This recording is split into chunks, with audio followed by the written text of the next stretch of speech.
Welcome in, everyone, to another week of TinChattin. As always, Drew Fry. I'm joined by Mike Miles. We're here at Parkview Field to talk another week of TinCaps baseball. I mean, you look behind us, we've got the beautiful view of Parkview Field. Team just wrapped up 6 games at Parkview Field, and I'd say going into the week, the TinCaps were one of the hottest teams in the Midwest League. They cooled down. West Michigan, also one of the hottest teams, and really in the battle of the immovable object, unstoppable force, it was West Michigan coming out on top, taking 5 of 6. Yeah, Whitecaps. It's funny because the Whitecaps had split their series with Beloit the week before, while Fort Wayne took 4 out of 5, with 1 remaining to be made up next week. Exactly, which the TinCaps do have Great the lead. Lakes. Yeah. So when the week started, going into Tuesday of last week, the TinCaps and the Whitecaps were 1 game behind Great Lakes. Right. In the fight for first place in the East. 3-team dogfight up top. And of course, we briefly touched on it last week. A week ago, Monday was the Major League trade deadline. Yep. And at the tail end of the deadline, when we're talking the 6 o'clock hour, right, yeah, Eastern time, the Tigers pulled off a couple of trades. And one of them involved the Padres, one of them involved the Dodgers. And all of a sudden, West Michigan's pitching staff got bolstered by leaps and bounds. Yes, and the TinCaps pitching staff took a hit there, and that the TinCaps consistently reliable sort of ace of that Friday night slot, Cash Mayfield, was moved over to the West Michigan roster. He didn't really have to travel much, which was nice for him. You know, he got to stay in town, and that Tuesday night game, you know, he was introduced as part of the Whitecaps lineup, got a nice little applause from all the TinCaps fans who obviously are going to remember him from his time here.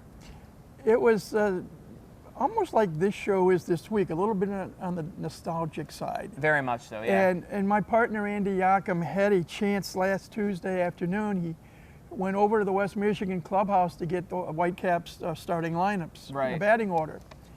And who did he run into in the clubhouse? Cash Mayfield. Of course, yeah. And they had a chat, from what I gather, roughly 5 minutes, give or take. Cash was very happy to see Andy. Of course, They'd gotten... of course, Andy and Jaden, they go on the road, and so they get to spend more time than I get to spend with the players.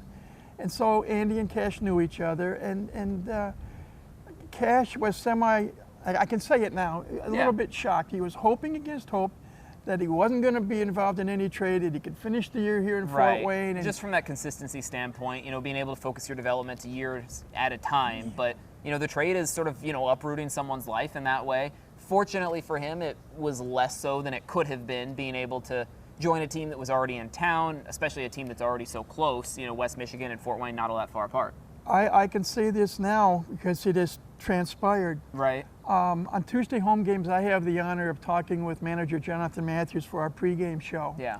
And when we spoke last Tuesday, near the tail end of our interview, he made mention of the fact that he was the person that was assigned to contact Cash Mayfield to let him know that he had been traded from the Padres organization to the Tigers organization.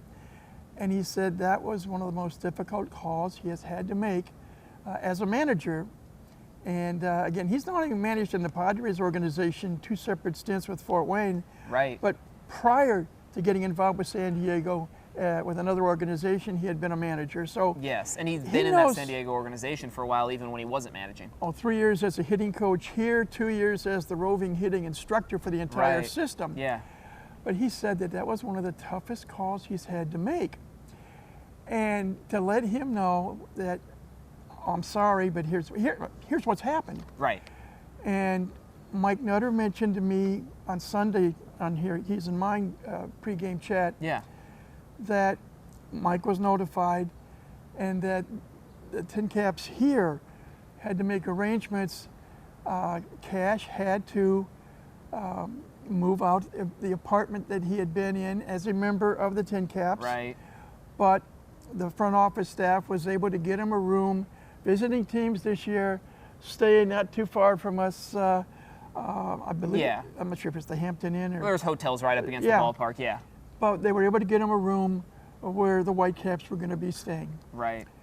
And so another piece of the puzzle as far as West Michigan was concerned, in a trade with the Dodgers that brought Tarek Skubal to L.A., Right.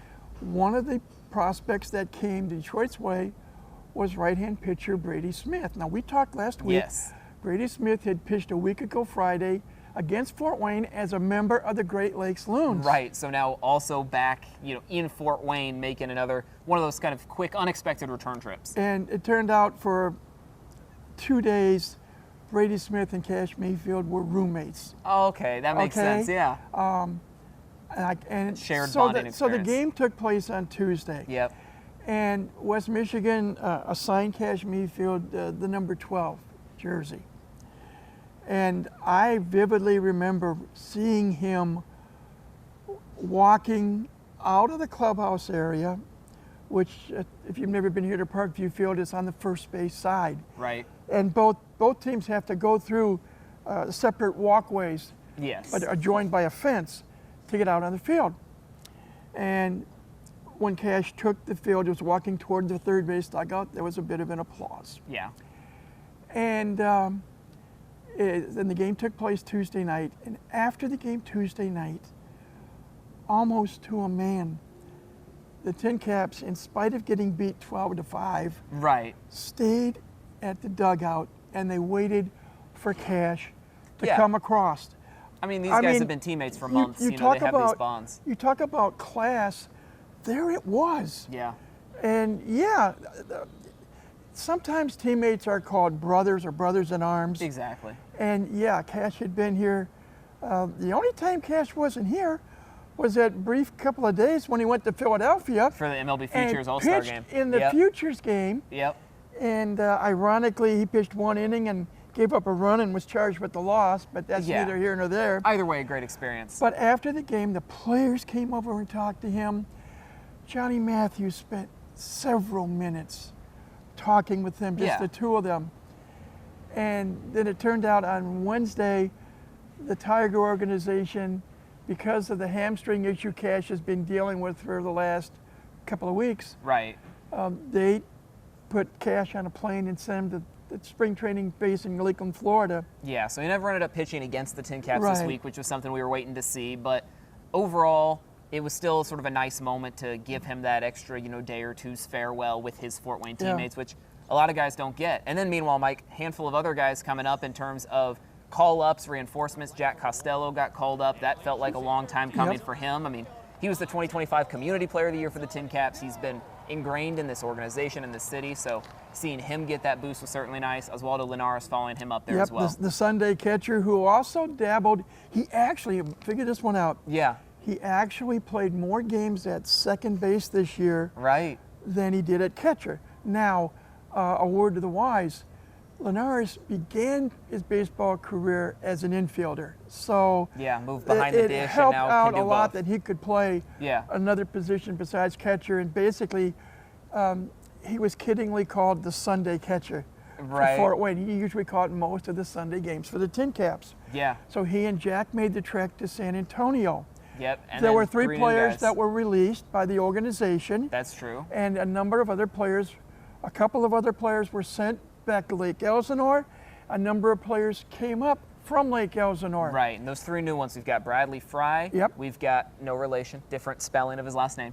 I always gotta check that one. And then Yoey Baracopio, and then Connor Westenberg. Correct. Those are the three who all came up, and all of them got their playing time. I believe their first game was it the Tuesday night or Wednesday night game? It was sort of late blowout, sort of getting them just They a all few got reps. into the game on Wednesday night as a pinch hitter in the ninth inning. Right. Ironically. Yes. That was a night Fort Wayne lost 11-1. And Yeah, it in was the another bottom blowout loss. of the ninth, Johnny Matthews said, let's get you an at-bat. So each of the three got an at-bat in the ninth inning on Wednesday. Then comes Thursday. Thursday was an odd one. And Thursday was something else. Again, the TinCaps lost Tuesday 12-5. They lost Wednesday 11-1. And we talked about last week really wanting to see sort of that step forward for Mm-hmm. Carson Montgomery on the mound. He's shown signs of control and dominance early in the season. Had been sort of in a rut lately.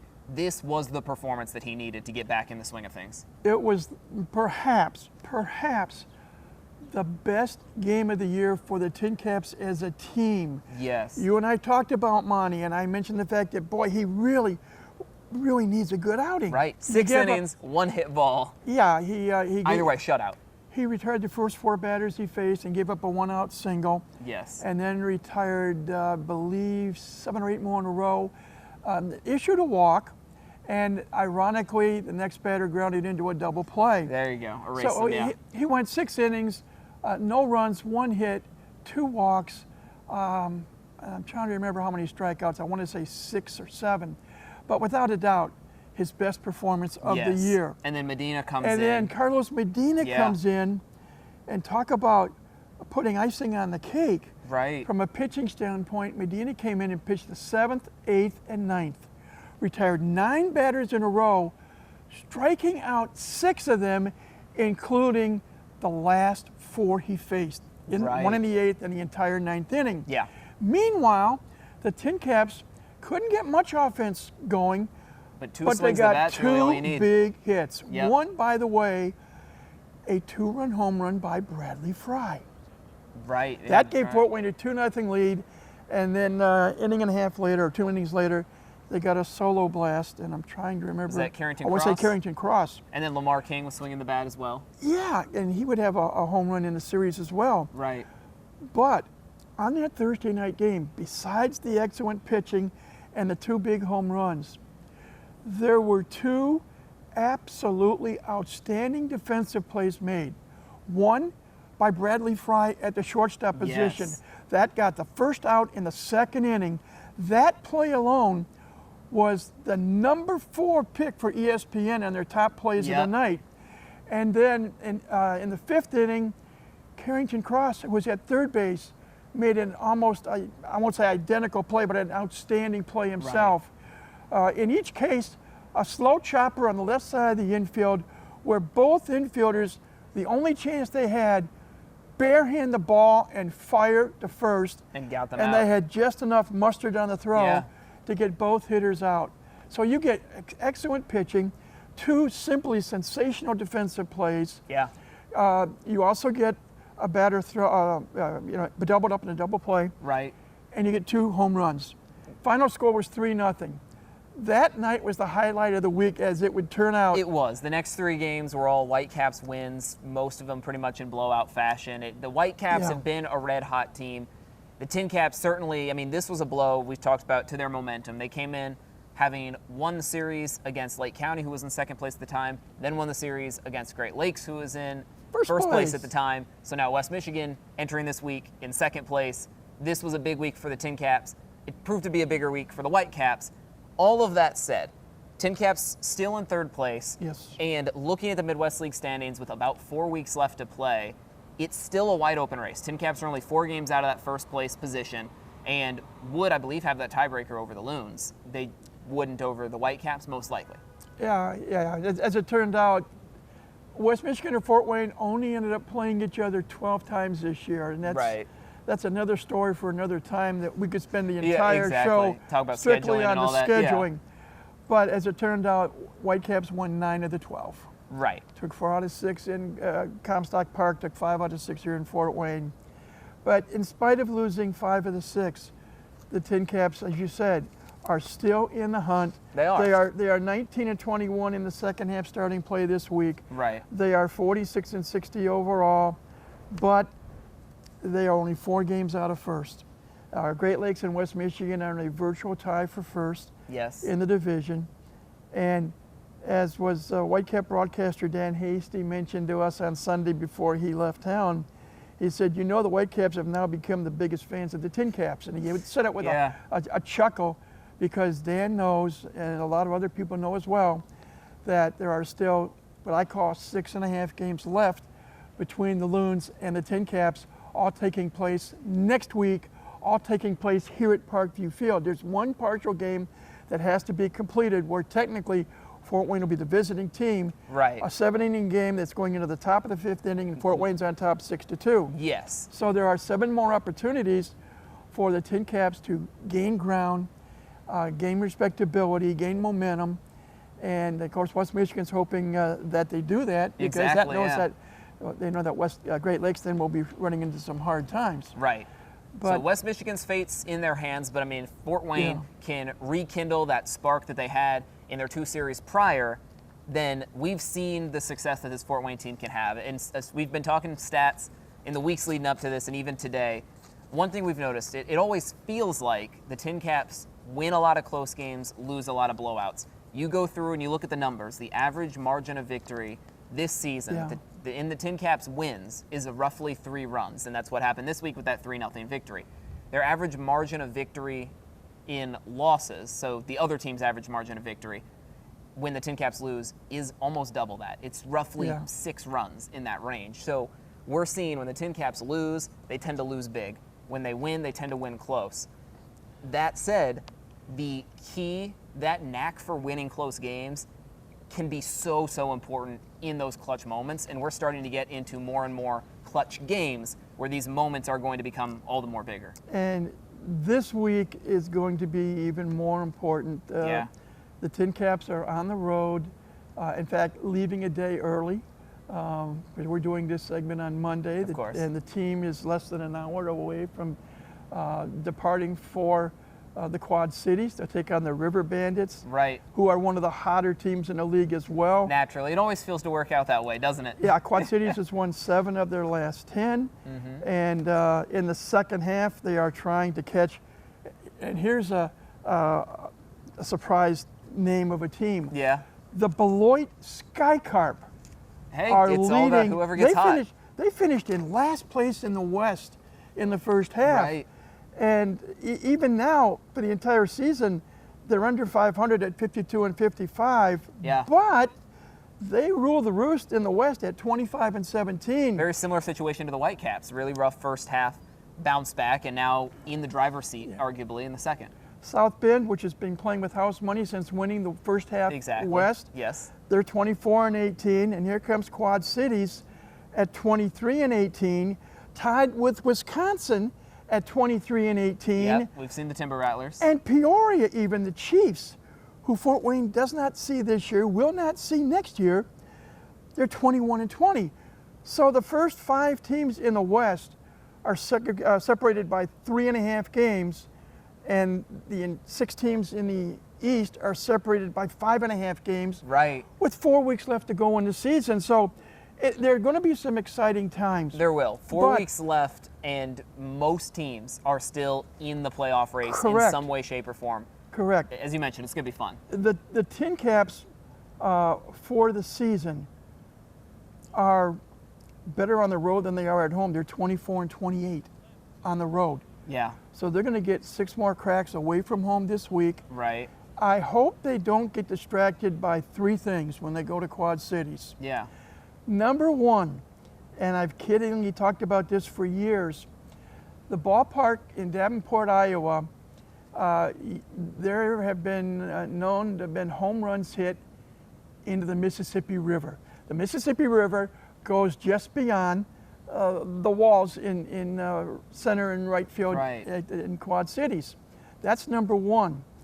Number 2, one of my favorite reasons for broadcasting at Quad Cities has been the look at the Centennial Bridge, which connects Davenport, Iowa and Rock Island, Illinois.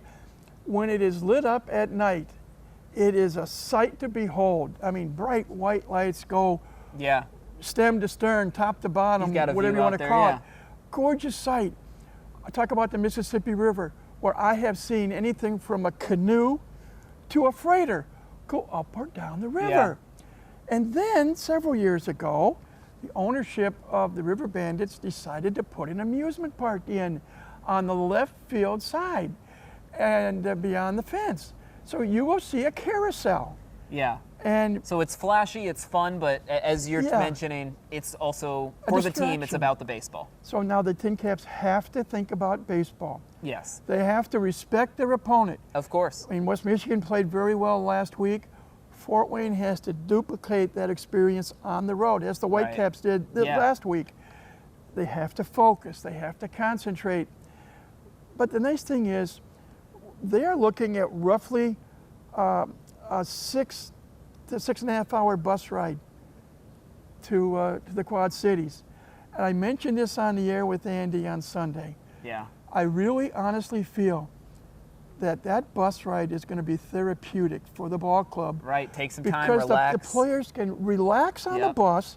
And just for your information, since 2022, there have always been 2 buses that go on a road trip. In 2021, when the new schedule was formatted, there were 3 buses used. Now there are 2, so that the players can stretch out, relax, plenty of room to sit, Yeah. plenty of room for the equipment, and so forth. They're going to get to sit back and relax, and if you want to call it meditate, Right. think.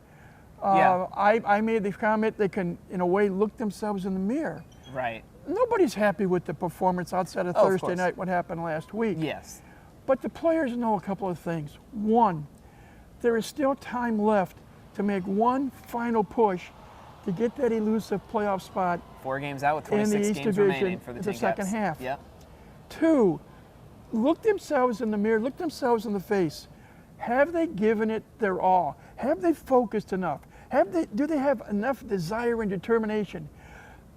They also have to realize there are jobs on the line these There are. last 4 weeks. Yes. Some of these players will stay in the San Diego organization. Some might be traded. Some might be released. And a huge factor in what's going to happen is going to take place over the next 4 weeks. It will. So you put all those together and mix them up into some form of baseball goulash. Right. It's going to be most interesting to see how Fort Wayne does this week. Can they focus? Can they get motivated? Can they get rejuvenated? And that all those factors coming into play.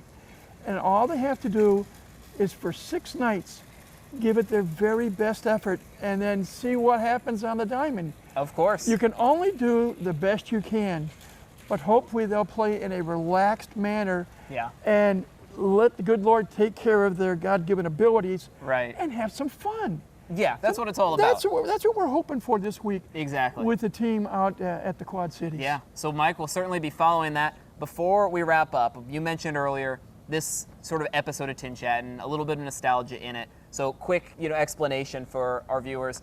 At this point in time, 21 Alive and Fox 55 sort of merging all under that 21 Alive umbrella. So the TinChattin as we know it is going to adapt in some way, shape, or form. A lot of the details still going to get flushed out in the future.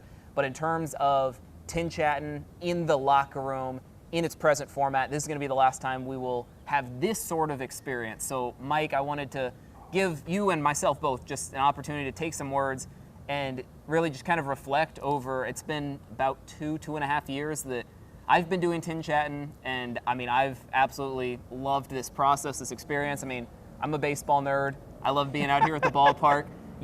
Mike and I can talk for days on end, so of course we appreciate everyone listening. But Mike, I mean, just some of the highlights that you've even had. I know you've been doing this a lot longer than I have. My first appearance on TinChattin was the second ever episode going back to 2012. My former colleague Mike Cousins had the first episode. I jumped in the second with Randy Zimnick, who was the sports director at Channel 55 at that time. And little did we know what an adventure we were beginning. Yeah. And to stop and think, there was some new blood at the station. Of new course. personnel. They had That's not uncommon, They had some energetic go-getters. Yeah. And to cut their teeth in the TV market here in Fort Wayne. And I do not know to this day whether it was Randy Zimnick or whether it was Mike Cousins or a combination of the two that came up with this idea. Let's do a show entirely about the Fort Wayne TinCaps, and we can do it from many different angles. Those of you that have been with us from the beginning know that we have done this show from so many parts of this ballpark. All over the place, yeah. A calculator wouldn't to be able to add them up. Right. And I promised Drew, and I apologize. Oh, you're good. I have a list that we do something next week, and those of you who may still stay with us. Yeah.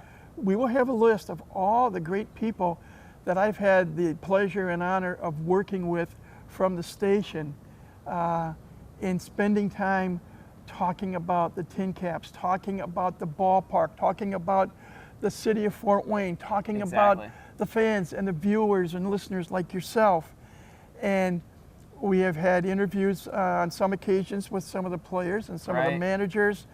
We've had some hilarious experiences, and but each and every episode has been so meaningful because it's a chance that we get to spend with you. It may be 30 minutes a week. It may be viewing segments during the course of the week, snippets, if you want to call them that, of comments that you and I have had, or a lot of your predecessors and I have had. Exactly, yeah.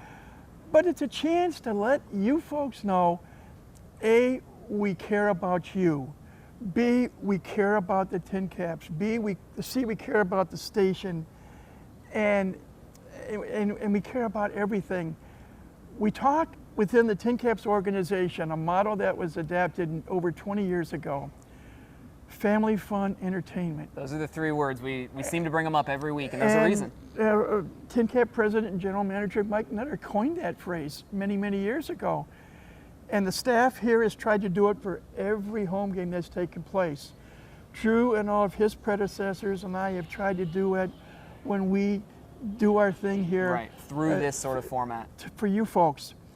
And I guess you're right, I could talk forever, but oh, of course. Methuselah lived 969 years, and I don't think we have enough tape to go 969 maybe not, years. Maybe not. What I will say is this. Thank you from the bottom of my heart for allowing not just myself, but Drew and all of the others that have come before him to spend some time with you, to let you know, hey, we're just like you. We're avid sports enthusiasts. We love baseball. We love people. We love the city of Fort Wayne and all of the other adjectives that go with it, including this Taj Mahal of minor league baseball known as Parkview Field. And we just appreciate you taking time out of your day or your week to spend with us. We have hoped that every time we come on, that we can inform you, that we can hopefully to some degree educate you and entertain you, so that your interest in the Fort Wayne TinCaps, in Parkview Field, in the city of Fort Wayne, minor league baseball as a whole. And minor league baseball can become multiplied and expand to the nth degree. Yeah. And the hope and the goal is we're going to hopefully put something together, of course, to continue this for hopefully a long time to come. And we just thank you for what you've done for us thus far, and we invite you to stay with us because the best is yet to come. Just exactly what way, shape, or form it is has to be determined. Yes. But we're going to do our very best to continue to bring you information regarding the TinCaps and not the players, the organization here at the ballpark, and the community. And hopefully your interest will stay there with us. Our hope and goal is that someday you'll get to come out here for a game or two or three or however many. And just give us a try. If you've never been here before, give us a chance, one chance. Come and if to you a have, ball then game. come back, right? I mean, and if you like it, tell your friends. Exactly. And just see for yourself what happens on and off the field on game night. And we just try to add things up to, if you want to call it dessert to the meal, right? Talking about experiences I'll take it. with the ball club. So yeah. I've talked enough on this, Drew. I'll let you finish it out. But again, folks, the words thank you, sometimes they don't mean enough.